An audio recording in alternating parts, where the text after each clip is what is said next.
This is Washakie 1's 2018 facility plan meeting with School Facilities Division, and we'll go ahead and introduce ourselves. Amber Leach, Planning. Charlie Kaufman, Planning. Good afternoon, Troy Decker, Planning. John Rexus, Regional Project Manager.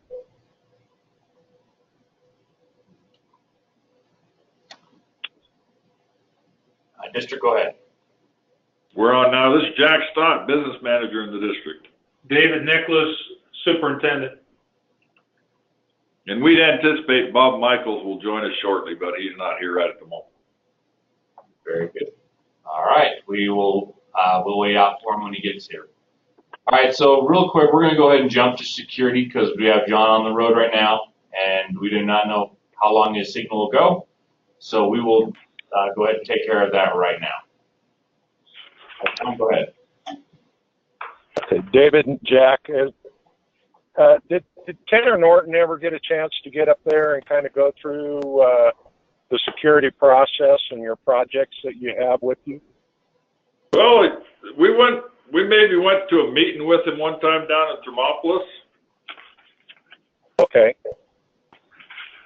All right, so what I'm going to do is I'm going to just kind of run through the history quickly for the security projects and security money, and then I'll open it up in case you have some questions about that. But probably what we need to do is have a more intense meeting where I come up and we sit down and we kind of go through some of this stuff where I can give you a little bit of direction and show you where some of the documents are so that you can initiate the process for getting some of those funds authorized to remedy any deficiencies. That'd be good. Yeah, so Jack, I'll probably be back up that way, I guess, within a couple of weeks. I'd say 3 weeks at the absolute latest, but what I'll try to do is set up a time with you to go over that, and we'll go over a little bit of it today, but I don't want to draw out your facility planning meeting and take over the agenda either. Hey, sounds good. So essentially, you know, back in 2014, we got $9 million from the legislature for what we identified as a minimum set of security standards on 20 different elements. And we did a assessment in 15 of each facility based on those elements and came up with eight of the 20 that could be funded to get the most bang for the buck with the $9 million that we had.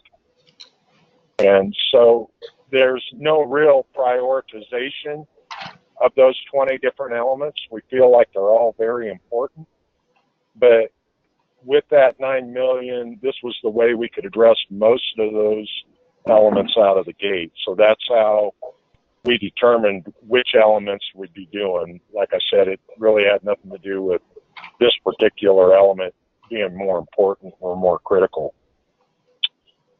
So once we had that identified, we had the assessments, we knew what the deficiencies were for each district, we went in and we created a project with the deficiency dollar amount that was identified in the assessment for just the educational buildings within each district. Within those costs, really all that was identified was the actual hard cost for whatever that deficiency was. So in some cases where the assessment team felt like a facility manager might be able to make some of those changes, for example, replacing lock cylinders or something like that, there was only the cost for the actual component itself and no real cost for labor or any soft costs that were included in that. So the intent behind that was that a district could use some of their major maintenance money to supplement some of those shortfalls on expense. And then we realized right away that we were going to have a little bit of an issue because there were some instances where we couldn't use major maintenance based on our interpretation and definition of major maintenance by statute, such as software or on systems that didn't currently exist, and ones that weren't simply just an upgrade or an update of an existing system. So the legislation then came back out and said, hey, for 1 year out of the 17-18 bienniums allocation to each district, we'll allow for 10% of that 1 year's allocation to be spent on security-related items that don't typically qualify for major maintenance. So if you got some software or maybe a biometric safe that you want to put, something in that's security related, or, for that matter, if you want to buy flak jackets for the people that are just, performing, regular security type duties there at the school. I mean, those types of things could be covered with that 10% security money. It doesn't have to qualify for regular major maintenance. And then regular major maintenance can be used as long as you have an existing system there that you're working on. There is also some, well, I don't know if there's some available. There have been some districts that have been able to secure security grants from the Department of Homeland Security, and Amber has included some of that contact information in there. I don't know very much about that. I can't help you out a lot, but I could certainly put you in touch with some districts that have gotten some grants, and they could probably help you along with that process too. We did want to ask for some additional funding in this budget session, but we were pretty much told early on that there's been such a slow rollout of the funds that were previously appropriated that they didn't want us to ask for any more money until we got that spent or close to being spent. So right now what we're trying to do is go around and see, how we can help out or what we can do to help the districts get started on addressing some of those deficiencies. There is going to be a security conference meeting on March 13th it's actually hosted by Shoshone, but the meeting's going to be in Riverton. And, I think I'm signed up for that. Say that again? I think I'm signed up for that. Yeah, I don't know, Jack. I can't remember if you were at the conference that was held in Casper back in October or not, but if you didn't get a chance to make it for that one, we got the same speaker at this meeting, and the guy's incredible. I mean, he's just very knowledgeable, very entertaining, and it's definitely worth the time. So, with that being said, I mean, we got quite a bit of funding out there for you that's earmarked towards specific elements and specific projects. And I think the two most important pieces in putting all of that together is to take a look at your assessment, which is located under your reports listing in AIM as Security Info Report. And that'll go through every building and every element and every deficiency that you want. But again, right now, only 8 elements are funded and only on educational buildings. And then on our website, and I can lead this to you, anytime you want to give me a call. But we've got a section there called the Security Remedy Guide that addresses all the elements and specifically the 8 that were funded, and it'll take you through the whole process and give you an understanding of what the intent is. And they also include some examples of what they believe to be remedies for, the consistent deficiencies, I would say. And I'd be happy to show you where that is. Yeah, I think we actually have probably a couple of these done, but just haven't done the DAL, so. Oh, gotcha. Yeah. And that's a little bit, that process is just a little bit, I would say, more lax than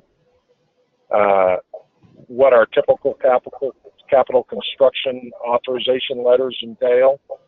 If you get me a quote or an invoice that shows that, I can typically do the DEL off of that, and we don't need to use our contracts for that. Okay. That can be a district contract. Hey. Any other questions, security related? I don't think so. Yeah, if you and I just got together here in the next few weeks, that'd be great. Sounds good. Yeah, I'll give you a holler sometime next week and see what your schedule looks like, and we'll get it planned. Okay.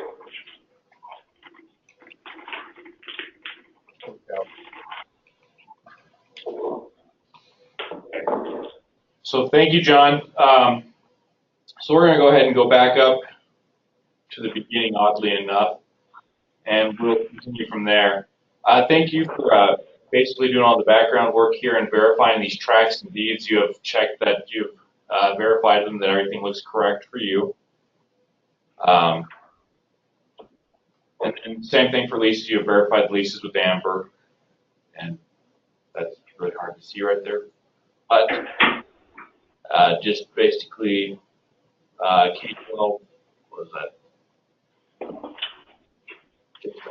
Governmental agency in the high school. Okay. What's the agency? National Guard.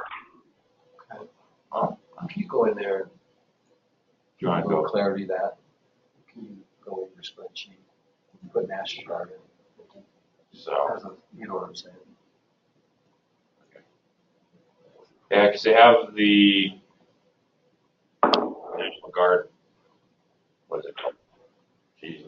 Armory. Armory. Thank you. I was like sitting here. I'm like, it's on the tip of my tongue. But the Armory is right here. So on the high school site. So you actually, and you've given me a tour, Jack, and I can't remember. So you guys actually own that building and they're just leasing it from you? No, we were kind of hoping you guys were going to buy it for us, but no, they own the building. We are leasing. The ground that they own goes down to about the north end zone of the football field there,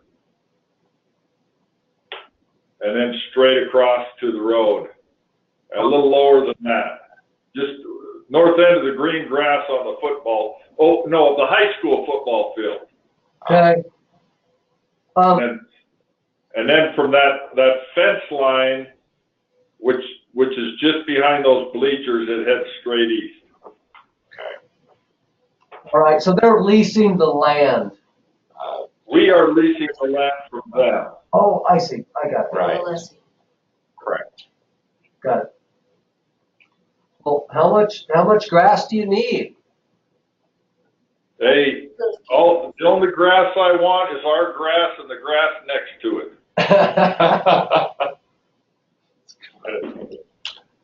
All right. Thank you for getting that verified for us.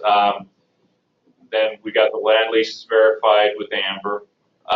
Going through next, so what we're going to do for things that you verified already, we're not going to spend too much time unless you have any questions on them. So for property profiles, you verified them and everything looks good except for the minor alterations. I do need to ask really quick, which school is that all the minor alterations on? A little bit at south, a little bit at east. Okay, south. When you talk about, Also very minor. Okay. So we found out we can't really put the floor plans on the video because it's made public. So what we'll do is after the meeting, I need to get together with you and I need to talk about which rooms I know you had, it was more for your Title I space, but I just need to figure out where that's at exactly, and we'll do that after the meeting briefly. And that way, we found that we're not supposed to release floor plans for the security problem. Homeland Security doesn't like us showing floor plans for schools. I don't know why not. You know, the contractors really like them when we're doing a project. Yeah. Well, yeah, that's right. We can release them to people like that, just not the public. We can type down the two schools. South side. So I'm also taking 12 and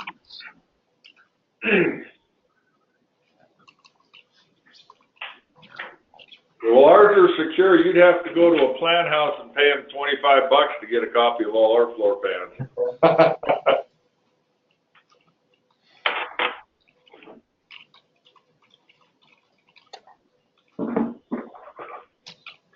Okay. You know, the other thing I asked you to check in on, Charlie, Yes. is the GIS sites. They do not. Have you confirmed? On what? The county assessor sites? They do not. You know, it's kind of interesting, Yeah, Jack. so theirs are actually just stick drawings. It's just an outline of the building. Okay, It tells you the gross Yeah. square footage of the building. They do not give any detailed information. Yeah. So just so you know, on your county assessor site, you know, if you go to any property in your county, pretty well they've got floor plans of whatever residence or whatever's on that for the In most a part. general sense, like I said, it's more of an outline and then a square footage and measurements, not But- much else. For school districts and school buildings, they do not. We've not found that. So just not, I don't know. I was just a question I had last week as we were working through this. It's like, we better make sure that's not happening. So anyway, Charlie says he hasn't found any yet. No, everyone I found is just a stick, like it just gives you the outline of the building and basic measurements, and that's all it ever entails. And so we'll do that sometime shortly after the meeting, Jack, and we'll go ahead and Sounds verify. like the east side. Yep. So moving on, real quick, we're to district appropriations update. 1162 was closed and reverted last year, and then 1163 looks like everything's done on that, and there are no funds remaining, so we'll vote on the project. So both of them can be. Yeah. Yep. So in January, went over security with you. So let's talk, next we'll touch on capacity real quick. So I know in the pre-meetings and talking with Amber there, and I did talk to you as well about this, there was some changes in your capacity this year. And the biggest changes had to do with the grades that went to each building. So for kindergarten first graders, the square foot per student is different. It's 50 square feet instead of 40 square feet per kid. 2 through 5 are 40 square feet per kid. So that was the biggest adjustment, was removing all the kindergarten and first grade rooms out of all of them except for East Side. And that's where the biggest changes came in the capacity for you this year. But so I was going to ask, how are you guys liking I know you guys changed configurations last year to the K1, 2, 3, 4, 5. How are things going with that? Well, when you say we, that's a big question. So in this room, Jack Stott and I like it. There's still It's 100% in here. 100%. You know, when you move out of neighborhood schools, that's quite a thing. I thought our community was really patient and understanding. You know, they understood why we needed to do it, and it's really helped with staffing. You can just take care of section loads effortlessly if there's attrition, but even if there's reduction by force, it's still easier when you've got them all in one building.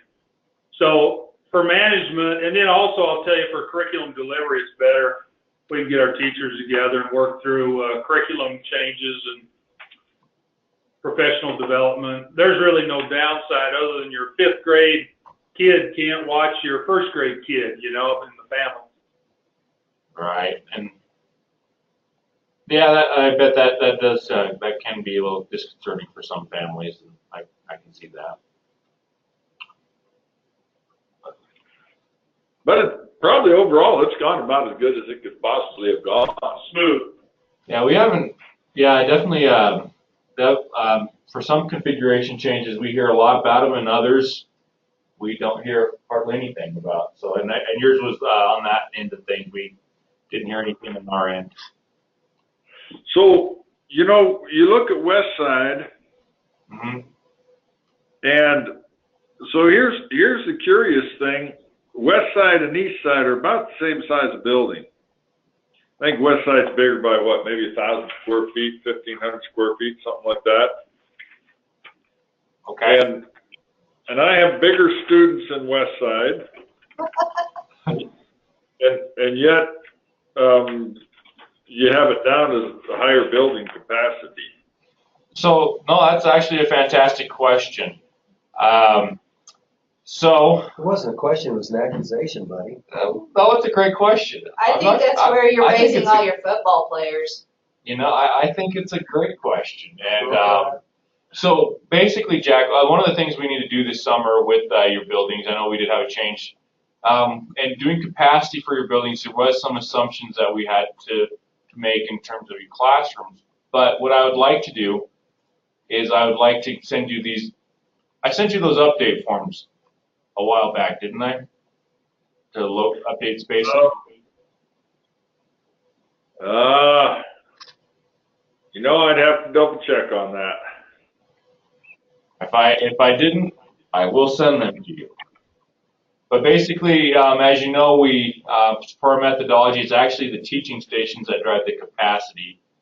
So the biggest difference between East Side and West Side actually has to do with the square footage per student. So, See, because I think I only have one more classroom in East than in West.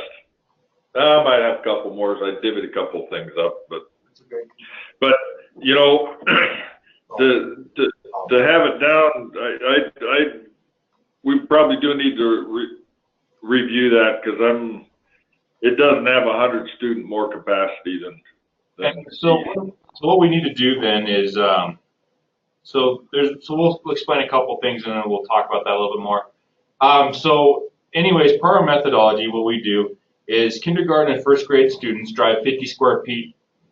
Oh my goodness, 50 square feet per student, and fourth and fifth graders drive 40. So when I'm talking about that, I'm talking about the actual classroom. So we go off of your net.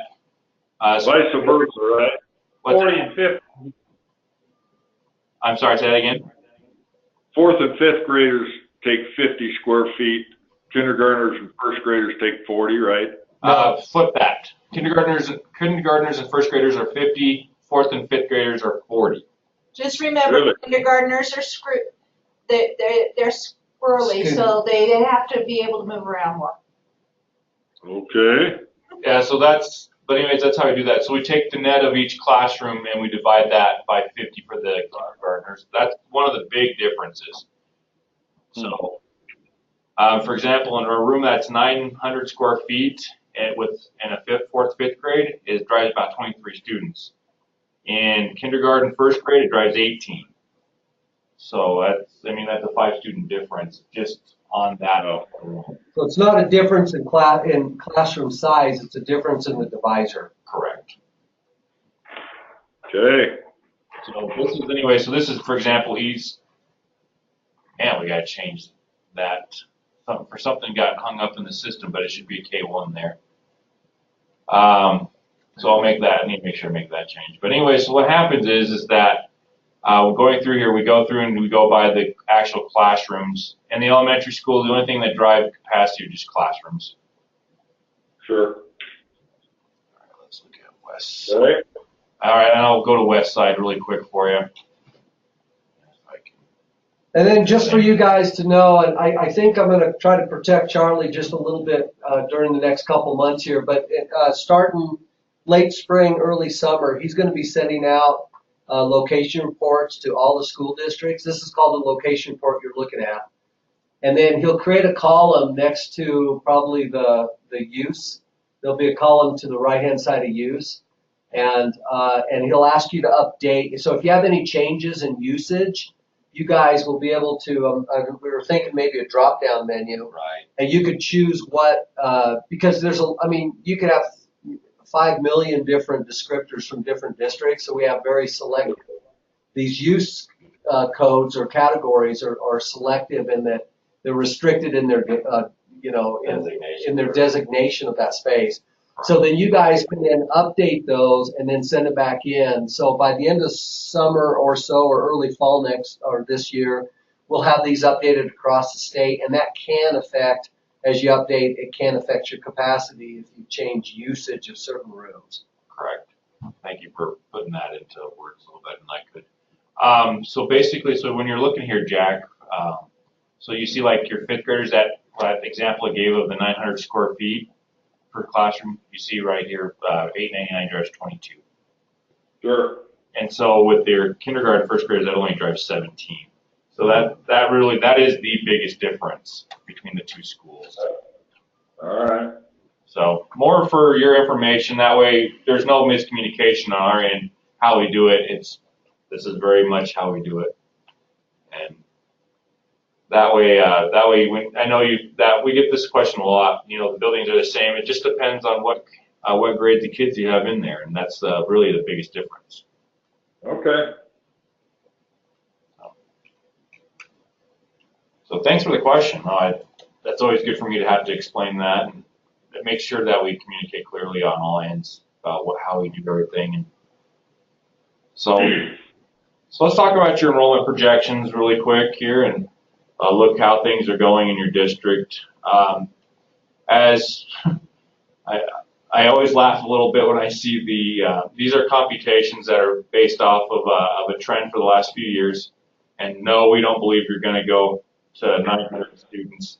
Blake, I thought last night I saw Michaela Schifrin ski down that hill.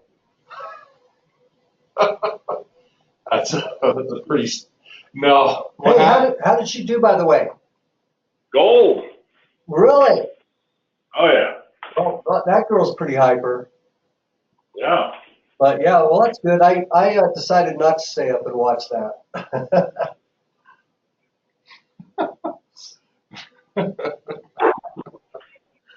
Well, we had kind of decided that we wanted to encourage Charlie and Vanessa to move here to Worland to bring their children. Well, yeah, it's always an interesting question when we get asked that one. If the opportunity ever arises, we'd look at that very seriously. So definitely a lot of families still in that area, and definitely a lot of reasons to go back that way. So that's always. You might have a little trouble competing against the new school at Mason, Jack. There you go. I don't know about that Basin's that's an interesting one. But yeah, that's always something we look at, and to be candid, it's always there's always some desire to go back that way, especially with so much family there. So. We're down a few more students this year. Kind of, we don't like it too much, but and we're not even exactly sure why it's still happening. But so we're kind of wait and see it. We're in wait and see mode. Yeah, and I mean, you look at that so this is obviously the last 10 years, and you look even back around 2004. You guys are in the same range where you've been. A couple of years for you guys going down since 2012. You guys hit a little bit of peak and then kind of come back down. Is what it looks like mostly, but no, I don't believe it's going to disappear into thin air. So we get this a little bit when we do the computations. So yeah.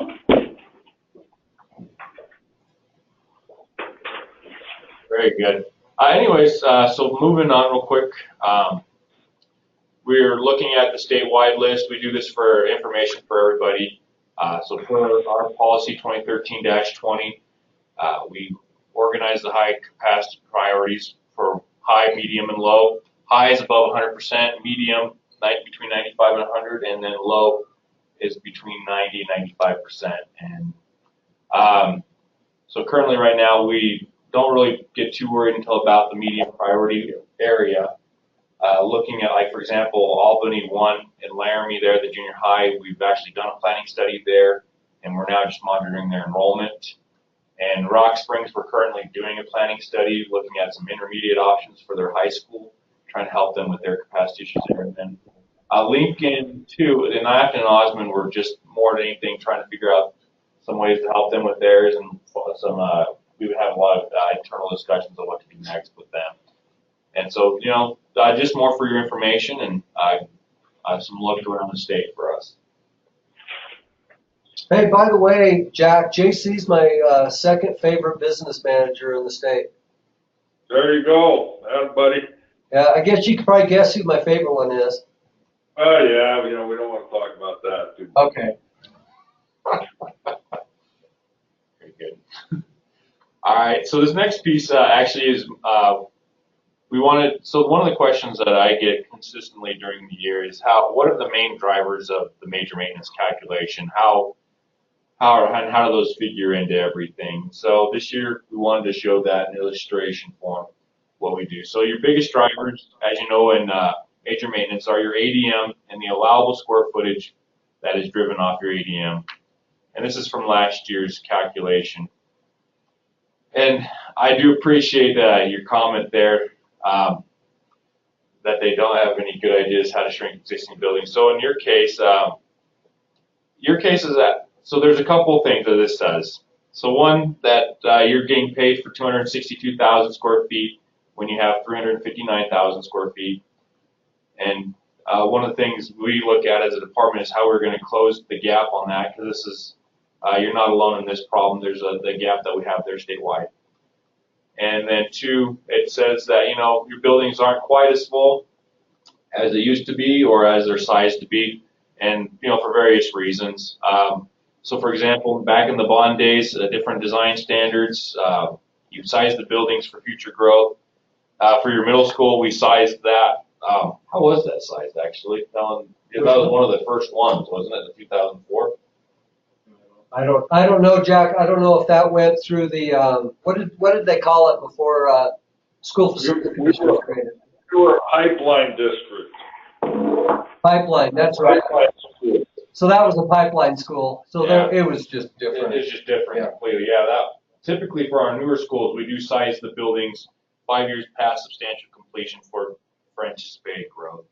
And so, there is a little bit of that hanging out there. And so this past summer, we actually had some measures and bills that we were trying to work to close that gap.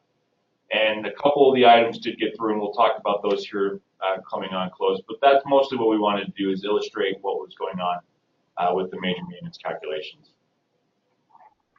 You need more money. The conclusion to that is you need more money. Yes. So if we're in your district, no charter school, no alt program, but you do have here that you want, you talk to us a little bit about looking into that alt school for the high school.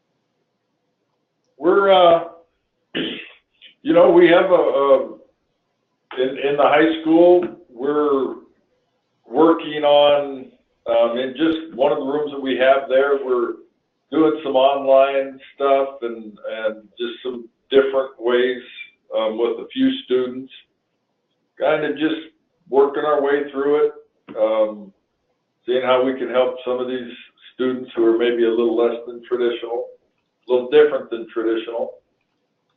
And so we've just started doing that this year, and it's been a good thing for several students, and we hope to increase the participation in that over the course of years. I was thinking they had a freeze on alternate schools for a while there. Ew, this is an alternative program. We're doing it creatively without model money, really. I understand. Yeah, this Right, is, you can do anything you want as a program. Yeah. Okay. I wonder, do you know why they put the freeze on alternative schools? Well, if you qualify for one, there's model funding that comes with it. They're out of money. Oh, got it. They're just trying to reduce expenditures. Yeah. Interesting. very good. So continue on, so this illustration has become quite popular in our facility plan templates. But mostly it's illustrating the lifespan of the building and the major maintenance that goes along with that, and the maintaining of these buildings. Much like Troy likes to use his analogy of the car, I think that's a very that's appropriate one to use, and definitely, you know, the more that you invest to keep maintaining those buildings, the more life you get out of them. And that's best exhibited here, and they also talk. You get talk. Now, Yes. before you leave that slide, Charlie. Yes. Last year we did add another school dude module. Last year, or the year before, Bob? It was last year. We added another school dude module into our school dude program. You know, we've been doing the work order maintenance module, and we added the preventive maintenance module. And so we've been using that for a year now, and it kicks out lots of stuff. And we hired them to come in and help do the inventory and whatnot. And it kicks out quite a number of PM checks. And there have been, would it be fair to say, several instances where, you know, belt was about heading bad or a bearing was going bad or something. We needed to punch. So that's a good thing. You know, So we're in the preventive maintenance business up here in Washakie 1. you know, we tried to get integrated into a bill through the select committee to get this kind of software statewide and to pay for it. But there were a couple of school districts that weren't happy about that, and they said it was an unfunded mandate. So we didn't get hardly any other school districts said anything.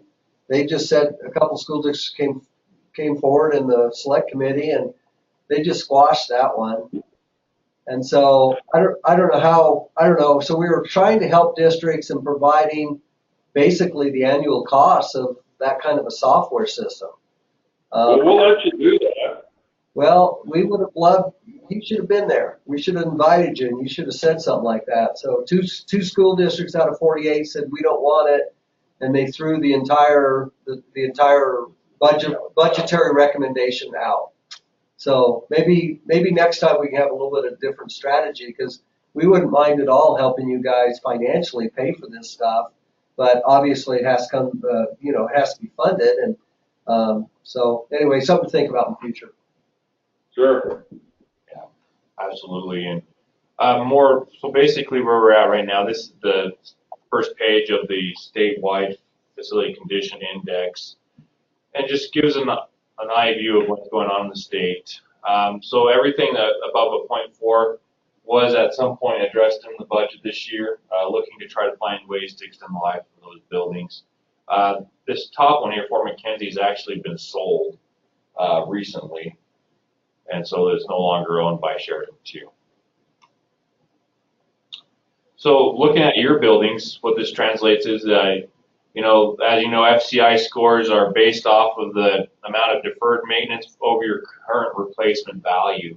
And so this is the percentage of that. Your buildings are in fantastic shape, and I really appreciated the note about the major upgrade at the high school, and that will score better. And in 2020, when we go through again, that should reflect that. But overall, your buildings are in fantastic shape. And, I look at the school years too there. I mean, 1953, and your building has 8% of deferred maintenance value versus your current replacement cost. That is fantastic in terms of that. And,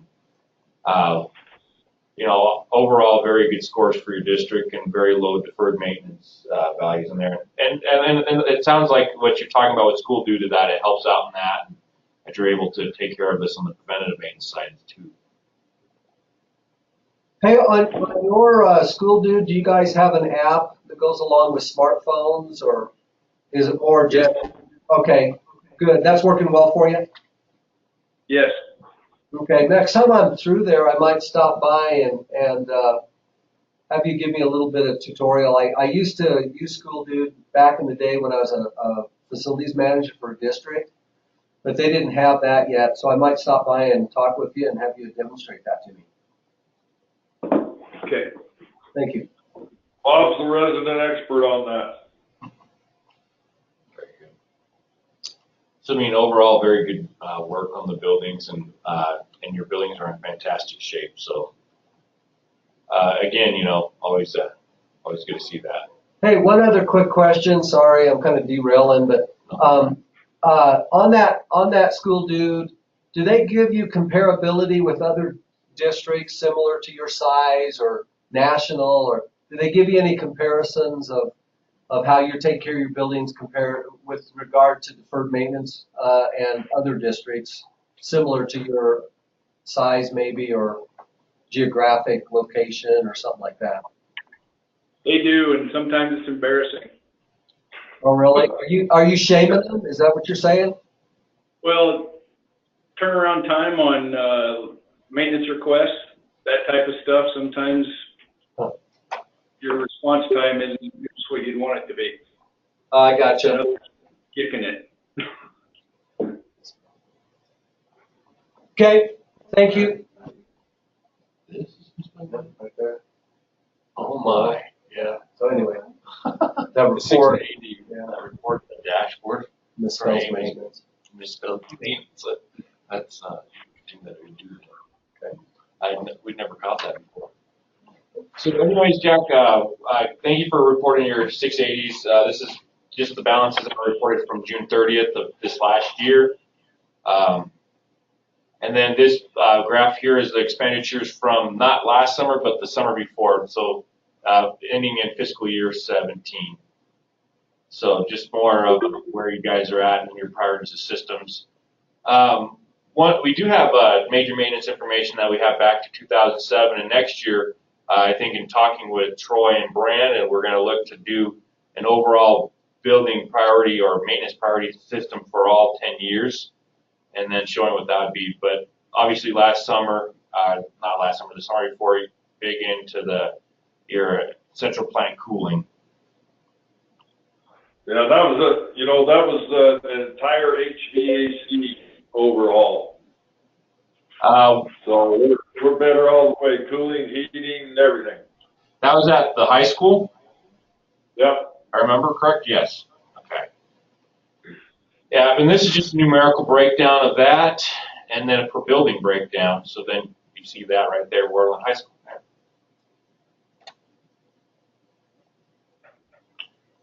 And then in your district, we also have the low condition scores for your district. Very few twos. I think you mostly just have the 1, 2, looks like. Yeah. Yeah, I think we had a couple of 2s and 1. Okay. I'm having a hard time seeing if there's any 1s, but I do see a couple of 2s. But overall, very good. Most of your low condition scores are 3s. So again, 5 is excellent, 4 is good, 3 is fair, and then 2 is poor, and then 1 is critical failure. So always good to keep looking at that. There's the 1 right there. Yeah, it was a $47 fix.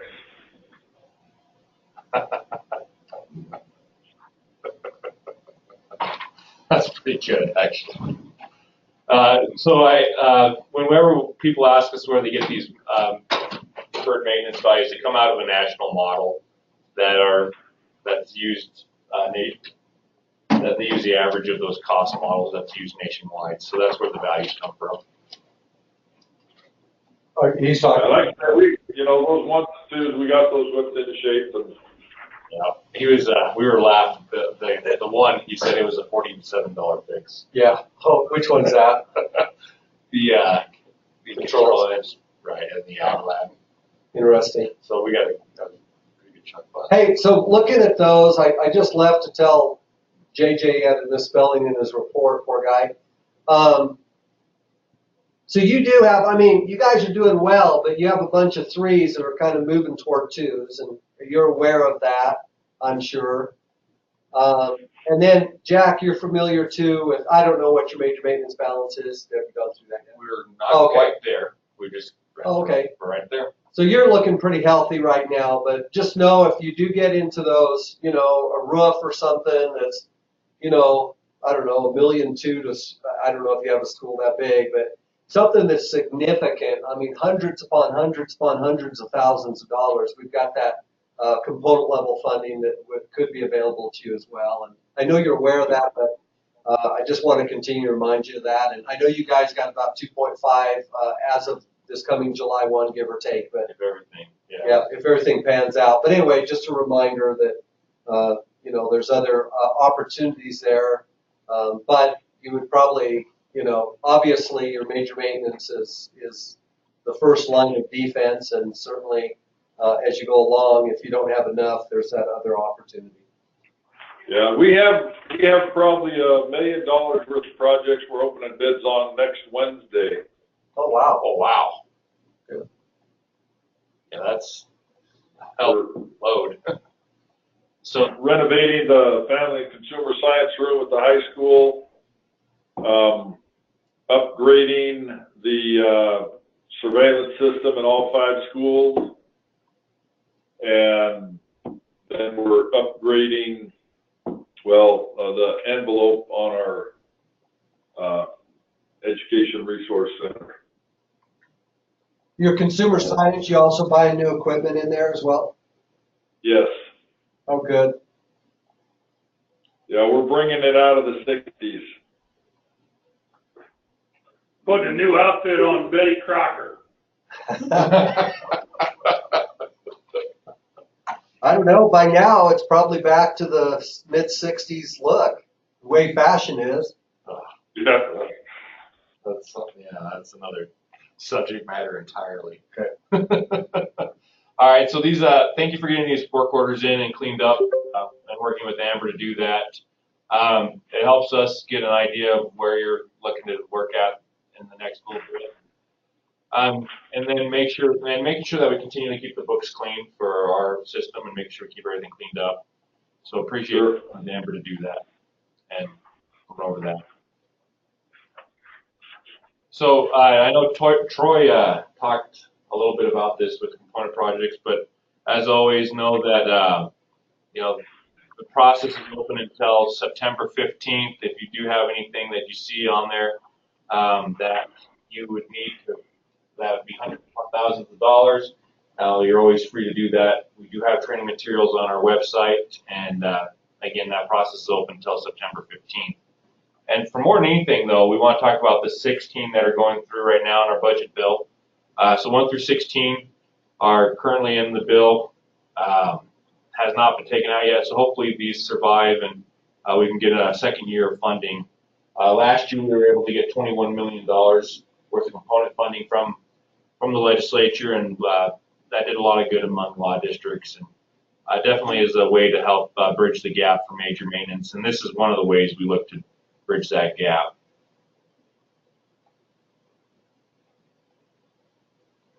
So one thing we've been asking districts, and more for our information and edification, so how do you guys prioritize your major maintenance? I mean, what process do you use? Do you have a committee? And how do you come down to determine how you're going to do which projects? You're talking to the committee.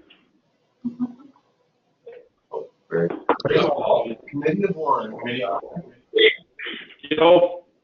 Every spring we go through our capital project process, and we get input from buildings, the principals. If they have something in their building that they are concerned about or want change or whatever, and we're looking around, and then we round those up together. We review them with the board. We're us fellas in here, we're talking about it all the time. What do we need to do? How do we need to go about it, type thing. And so that's kind of an ongoing process for us, but we do formalize it in the spring and get input from all the parties, and then that's subject to board review, board approval, and we usually do that in the April-May time frame. Kind of the way we go through it. Like I say, we're talking about it all the time. Yeah, and no, I think it truly is. It's a year-round look, and it's something that shouldn't just be preoccupied during a couple months, but something that you look at continually. And I mean that's a pretty good process, and definitely It varies very much from district to district, but it's, for your district, that sounds like a very good and solid process. So Jack, those requests and stuff, do they funnel up through your building administrators? Yes. Okay. From teachers. And, it does help a lot that you send us $1 million every year to help maintain the buildings. Okay, well, you bet. So That's kind of a key part of that process, so thank you. yeah, so actually, there's a couple items that we want to talk about with major maintenance. So House Bill 32, we talked earlier that there've been several measures we tried to get through. There's a couple things that did go through this year.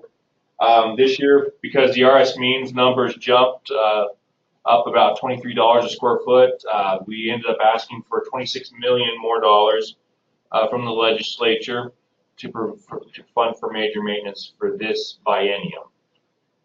And then one of the things that did pass through that'll help as well is in 22, 23, in a couple of years, the current replacement value calculations that we use will go from 2% of that to 2.5%, which will also increase major maintenance about $37 million a biennium. So you'd also, if this passes through that, you'd also be a beneficiary of the added major maintenance payment this year and the major maintenance change in valuation coming into biennium. So hoping that passes through so we can get more money to the districts and looking to close that gap. So House Bill 33, and this is more for your information than anything. House Bill 33, we're just cleaned up a lot of the statute language and dealing with emergencies for the commission. And the biggest change in there was changing from just building to building, facility, and site needs for emergencies. So then House Bill 63 is more dealing with work. Basically, we're trying to put Wyoming workers to work and trying to make sure that those are prioritized first over any other people out of state. House Bill 65, just the biggest thing is there, it gets rid of the minimum threshold for design build projects, excuse me. For us, House Bill 88 is a bit of a change for us. We're looking to add a third division, operations. So for us in particular, we do a lot of work between schools and the state buildings, and this operations division will allow us to do that without with cleaning up the funding for that and helping us to be able to operate more efficiently between the two. Senate Joint Resolution number 3, which just came in recently. This one that's out there is proposing to amend the Wyoming Constitution to transfer the responsibility to construct schools and maintain these school facilities back to the school districts, and would provide basically some funding mechanisms as well on that. That's a good one to keep an eye on and talk to your legislators about as well if you have anything on that. And then our capital construction bill. So far, the biggest change that came out of the JAC for us coming in before the budget session is that basically added in Cary Junior High School back into there and diverted some funding that would be proposed to go to Laramie 1 to go into that project.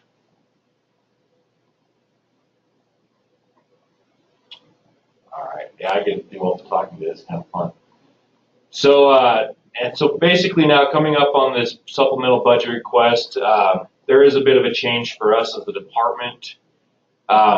We now can't really, they're putting a lot of restrictions on us being able to come back and ask for funding. In the past, we've been able to ask for as much funding in every year as we needed. Now they're trying to line us up with all the other state agencies that we only get funding at the biennium, and only emergencies or projects that have any shortages in their funding can come back for any funding during the supplemental budget. And so with that in mind, does your district anticipate having any emergencies for this budget year? Oh, sir, we plan ahead to avoid them. Very good. And like I say, we have a pretty healthy major maintenance fund balance in there right now. And so. Okay. Right, and you guys, with your planning ahead and with the major maintenance you do have, you guys have been able to keep on top of a lot of that. And so we will make note of that, and we will keep going. We've had some discussions over the last few months about the HVAC at both the middle school and at our elementary schools. You know, the middle school was, we've been in that 12, 13 years now. Mm-hmm. And it's runs on heat pumps. And, you know, so we've been talking amongst ourselves and with a few vendors, you know, about the expected lifespan of those heat pumps and how we're going to approach that over the next several years. Similarly, with the 3 elementary schools, we did our first elementary school renovation in 2006. So those rooftop units that we installed at that time, they're 11 years old. You know, at the time the thought was, well, they're about 15-year units. So that's going to be here before we know it. And, you know, so we've been talking about those processes and you know, when do you pull the trigger on replacing rooftop units and you know, so those will get a little pricey on each of those elementaries. We probably have what, 13, 14, 15 rooftop units, 14 of them. And what are they going to be a pop? $7,000 a piece, and that's the regular value, $7,000 to $10,000. There's a couple different sizes, and you know, so each of those buildings, there'll be some significant money there, and you know, that's one of the processes we've gone through is, okay, on our preventive maintenance side of things, we want to beat that to the punch. We want to, you know, be the most efficient we can as we are replacing those, and you know, instead of replacing, you know, one every 6 months at some point, our plan is we will probably go through and replace a bunch of them, and we're still figuring out how to do that the most efficiently. Right. And that's, you know, again, you talked about some of the very important parts about planning ahead and looking ahead on these things, and you know, we can't emphasize how important that is. And glad that you guys are able to do that and be able to, you know, anticipate your needs, and it's really a good thing for your district. And it helps plan for these things down the road, because you're right, these things do cost a lot and can potentially be are problematic down the road. So that brings us actually to now the last part of our facility plan. And before I turn this over to you for any unique issues, ideas, and concerns, I just want to thank Amber for all the hard work that she does in getting ready for these meetings, and thank John for all of his work and help and everything in that. So with that, District, do you have any unique issues, ideas, and concerns that you'd like to talk about this time? We don't. Very good. Nothing here. John, do you have anything more? No, not really. Just would like to say that I appreciate how well this district takes care of their buildings and maintenance. Thank you, John. And I'd like to echo those statements. You know, you do a fantastic job doing your preventative maintenance planning ahead, and it truly is an example for many districts in the state. I think I'd like to commend you on that job as well. Thank you. So with that, if there are no other questions or comments, we'll go ahead and end the recording, and we continue to look forward to working with you guys. Sounds great. Appreciate it.